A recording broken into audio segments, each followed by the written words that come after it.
Changing scale. Change on the fly, right, Steve? All right, so let's get to the left-hand side, the change management application performance. So you've got it on this side at a high level. On this side, the vertical one, you've got my first draft.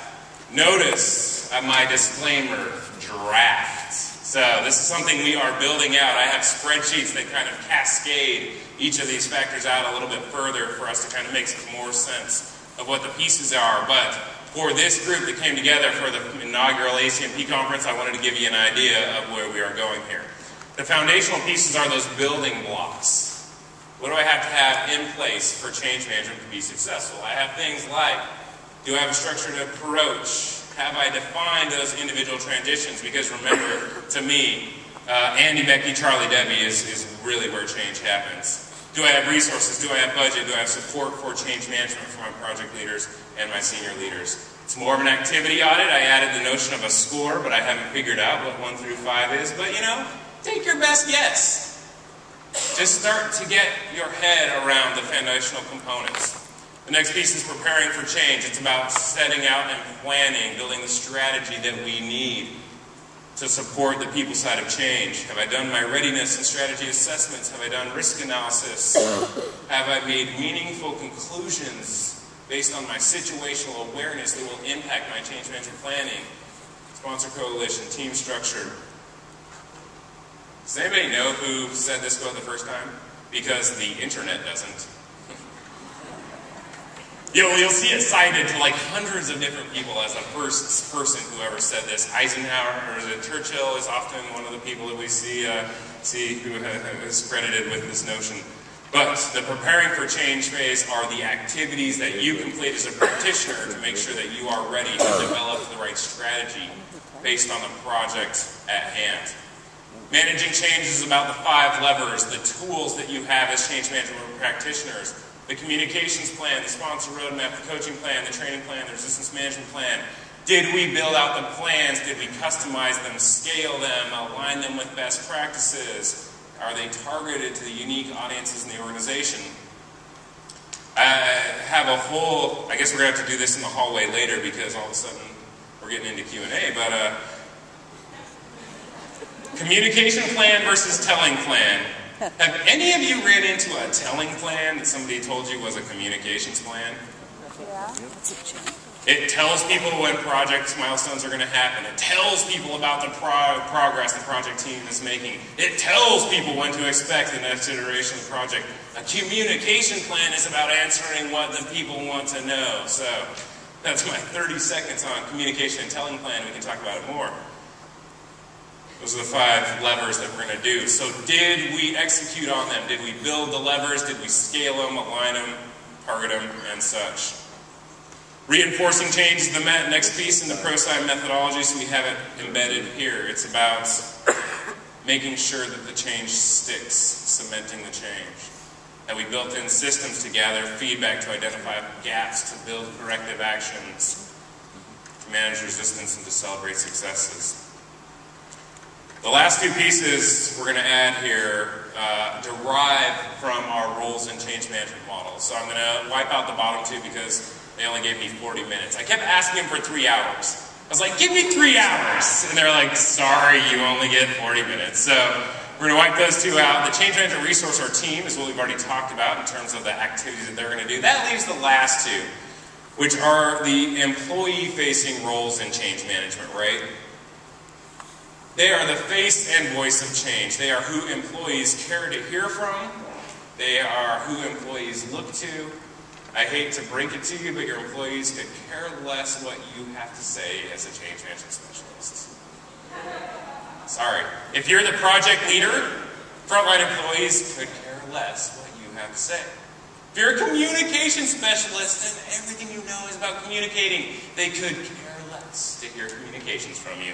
So, these are the employee-facing roles, the people that live within your organization. This is why building change management capability and competency is so interesting and so different than project management capability and competency. And before I digress into another half an hour about how we build capability and competency throughout the organization, it's let's get back to our scorecard. We're going to add in those 2 employee-facing roles. Sponsors need to be active and visible participants. They need to build coalitions. They need to communicate directly with employees. It comes right out of Prosci's benchmarking data, 2005, 2007, 2009, 2011. This is what they need to be doing. Not just signing checks, not just signing charters.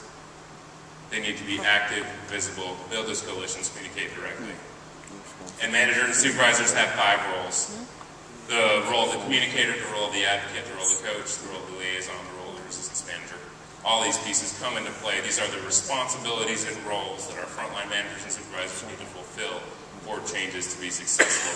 Again, this is not just Tim saying this. This is research based on about 1,000 participants in the last 2 or 3 studies. These are the roles that we need fulfilled throughout the organization. So there's the scorecard. You've got it. You've got the cheat sheet. We're going to head in this direction.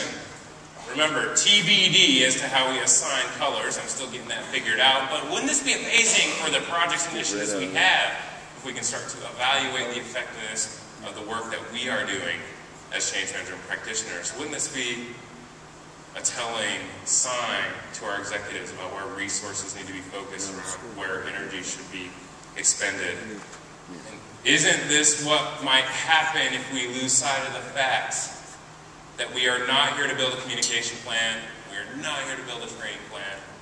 We are here to enable and encourage individual transitions so that the projects and initiatives in our organization are more successful, deliver results, and deliver outcomes. So how well are you doing at change management? Open up for Q&A. 2 questions. Michelle says 2 questions. I'll be in the hallway for the entire time after this as well. Deb. Hi. You have the question, the assessment on the vertical side that address the big box and the project performance measurement box. Are you planning a framework for the individual transition measurement? Yep, we will be building out subsequent frameworks for this side. This is what y'all care about though, so this is what I built out for today. The project metrics one is also just a tricky one because it really depends on what your project is. I don't know what project metrics mean until you and I sit down and have lunch and figure out what your project means. So yeah, we will build out a framework for definition of these and tracking of these, and then the process audit on this side. Yeah. Do you know of anyone doing a more holistic approach where you're having change management, project management executives as part of a working team that feels like they're one team that's moving together? Well, I mean, there's the Prosci PCT model of Project Change Triangle that shows the integration of the 3. I've not seen scorecarding. I mean, certainly we could start to build out a scorecard that kind of encapsulates all of those pieces. My experience, my gut tells me that the project managers already are tracking adherence to schedule, adherence to budget. The unique offering we have as this community is to bring the bridge between installation and realization that Darryl talked about. And so what I'm doing here is trying to articulate the activities that we can execute on, the outcomes we would measure to bridge the gap between installation and realization. Would you ever see like a dashboard that would have that plus the products on side by side? Certainly. I've seen portfolio management moving in that direction where we add change portfolio management as Prosci has built it out next to the project portfolio management as well. So the integrated view is fantastic. What we need to do is first take a step to evaluating the work we do as change management practitioners. Are we done, Michelle, or do we have one more? Michelle says we're done. I will be in the hallway for the next half hour. Thank you very much.